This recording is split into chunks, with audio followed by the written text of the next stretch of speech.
Lokasi ini dulu adalah hutan yang lebat. Kini lebih dari 600 hektar telah dibabat dan berubah menjadi ladang singkong yang gagal. Atas nama krisis pangan, hutan dibabat melalui program food estate. Tapi apa yang terjadi adalah deforestasi. Masyarakat kehilangan ruang hidupnya.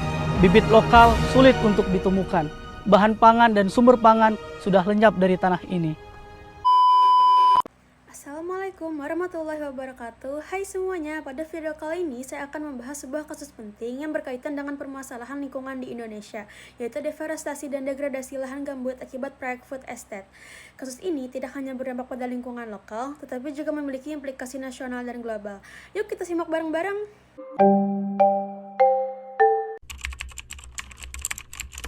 Pertama, mari kita pahami dulu apa itu pengerusakan dan pencemaran lingkungan.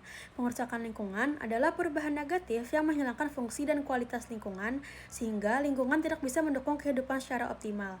Sedangkan pencemaran lingkungan adalah masuknya zat atau energi berbahaya yang menurunkan kualitas lingkungan dan membahayakan makhluk hidup. Nah, kasus ini bermula dari proyek food estate yang dicanangkan pemerintah untuk meningkatkan ketahanan pangan nasional dengan membuka lahan di Papua dan Kalimantan Tengah.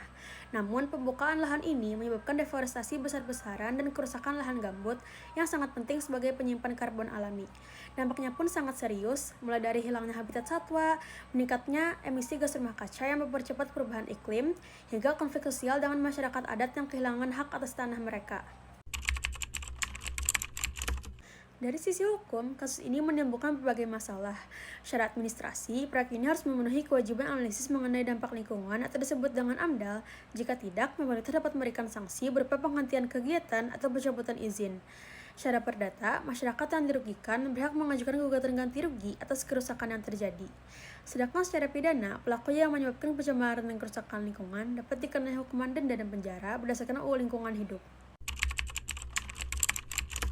Nah, dalam menyelesaikan masalah lingkungan, ada prinsip-prinsip hukum yang harus dipegang, seperti prinsip polluter pays yang menyatakan bahwa pencemar wajib membayar biaya pemulihan lingkungan. Ada juga prinsip kehati-hatian yang mengutamakan pencegahan kerusakan sebelum terjadi, serta prinsip tanggung jawab mutlak yang membuat pelaku bertanggung jawab tanpa harus dibuktikan kesalahannya. Lalu penyelesaian sengketa lingkungan ada dua, bisa dilakukan melalui jalur litigasi di pengadilan atau non-litigasi seperti mediasi.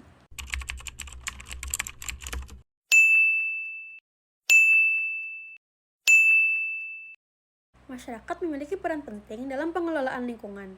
Berdasarkan UU Nomor 4 Tahun 1992, UU Nomor 23 Tahun 1997, dan UU Nomor 32 Tahun 2009, masyarakat berhak mengawasi, melaporkan, dan mengajukan gugatan terhadap pencemaran atau kerusakan lingkungan. Mereka juga dapat berpartisipasi dalam pengambilan keputusan terkait lingkungan hidup. Kasus ini sangat berkaitan dengan berbagai asas hukum lingkungan dalam UU Nomor 32 Tahun 2009, seperti asas tanggung jawab negara yang mewajibkan pemerintah untuk melindungi lingkungan. Asas kelestarian dan keberlanjutan menegaskan kita bahwa pengelolaan sumber daya alam harus dilakukan agar tetap lestari untuk generasi mendatang. Asas partisipatif menegaskan pentingnya keterlibatan masyarakat, sementara asas keadilan memastikan perlindungan yang adil bagi semua pihak, termasuk masyarakat adat. Prinsip kehati-hatian dan pencegahan harus menjadi pedoman agar kerusakan lingkungan dapat dihindari. Nah, ada pula tujuan utama UU Lingkungan Hidup, yaitu melindungi dan mengelola lingkungan secara terintegrasi, mencegah kerusakan, serta memulihkan fungsi lingkungan yang rusak. Sekian penjelasan dari saya. Kasus ini menjadi reminder untuk kita betapa pentingnya menjaga lingkungan hidup demi keberlanjutan dan kesejahteraan bersama.